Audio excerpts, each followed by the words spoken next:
ভারতের কদিন আগে টেস্ট করা Bhargavastra drone interceptor short range missile সম্বন্ধে খুবই সহজ ভাষায় খুবই গুরুত্বপূর্ণ বিষয়গুলো উল্লেখ করার চেষ্টা করছি, যাতে করে পুরো বিষয়টা আপনাদের কাছে স্পষ্ট হয়ে যায়।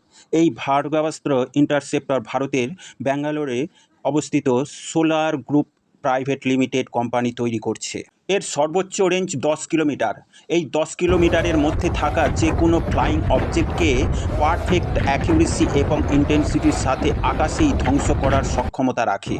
এইবার আর ভারতকে কয়েক লাখ টাকার ড্রোন হামলাকে রোখার জন্য 5 থেকে 8 কোটি টাকার S-400-এর ইন্টারসেপ্টর মিসাইল ফায়ার করতে হবে না। ভারত এবার S-400 ইউজ করবে ব্যালিস্টিক মিসাইল এবং ফাইটার এয়ারক্রাফটের ক্ষেত্রে। প্রিয় দর্শক, ডিফেন্স, ফরেন পলিসি ও জিও পলিটিক্স রিলেটেড খবর পেতে এই গ্লোবাল নলেজ শো চ্যানেলটিকে সাবস্ক্রাইব করে পাশে থাকবেন। বর্তমান সময়ে সংগঠিত যতগুলো যুদ্ধ হচ্ছে বা হয়েছে, প্রত্যেক ক্ষেত্রেই ড্রোন এবং কামিকাজি ড্রোন যুদ্ধের ময়দানে বিশেষ ভূমিকা পালন করছে। আপনারা পর্যবেক্ষণ করতে পারেন হামাস ইসরায়েল যুদ্ধ, ইউক্রেন রাশিয়া যুদ্ধ, সিরিয়ার যুদ্ধ, আর্মেনিয়া এবং আজারবাইজানের যুদ্ধ এবং বর্তমানে ঘটে যাওয়া ভারত পাকিস্তান কনফ্লিক্টকে। পাকিস্তান ভারতের বিরুদ্ধে তুরস্কের বাইরাক্তার ড্রোন এবং TB2 ড্রোন এবং চায়নার বিভিন্ন ক্যাটাগরির ড্রোন ব্যবহার করেছে ভারতের বিরুদ্ধে। ভারত এই সব ড্রোনকে রোখার জন্য L-70 automatic gun system, Akash air defence system এবং কিছু কিছু ক্ষেত্রে S-400-এর ব্যবহার করেছে। ভারতের আকাশ এয়ার ডিফেন্স সিস্টেমের ইন্টারসেপ্টর মিসাইল যথেষ্ট দাম বেশি। সেক্ষেত্রে Bhargavastra anti drone missile system interceptor মিসাইলগুলো খুবই দাম কম এবং ভারতের প্রাইভেট কোম্পানি স্বদেশিভাবে নির্মাণ করে এই মিসাইল। এর ফলে যুদ্ধক্ষেত্রে ভারতের ডিফেন্স সিস্টেমের খরচের ভারসাম্য বজায় থাকবে। এই কয়েক বছরে ঘটে যাওয়া যুদ্ধের প্রেক্ষাপট বিশ্লেষণ করে গোটা বিশ্বব্যাপী ড্রোন এবং ড্রোনের এয়ার ডিফেন্স সিস্টেমের যথেষ্ট চাহিদা বৃদ্ধি পেয়েছে।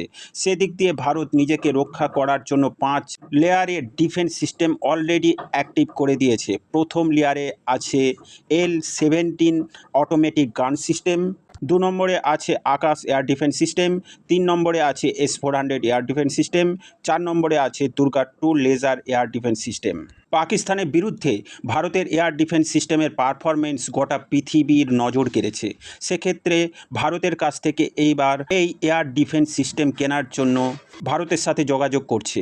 এর ফলে ভারতের ডিফেন্স এক্সপোর্টের মার্কেট যথেষ্ট ইনহান্স হবে এবং ভারতকেও স্বদেশিভাবে এই সব এয়ার ডিফেন্স সিস্টেমকে নির্মাণ করার কারখানা স্থাপন করতে হবে, যাতে করে হিউজ পরিমাণে এক্সপোর্ট করা যায় এবং স্বদেশি চাহিদা পূরণ করা যায়।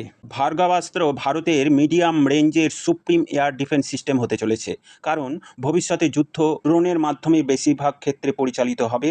সেক্ষেত্রে এর গুরুত্ব যথেষ্ট বৃদ্ধি পাবে।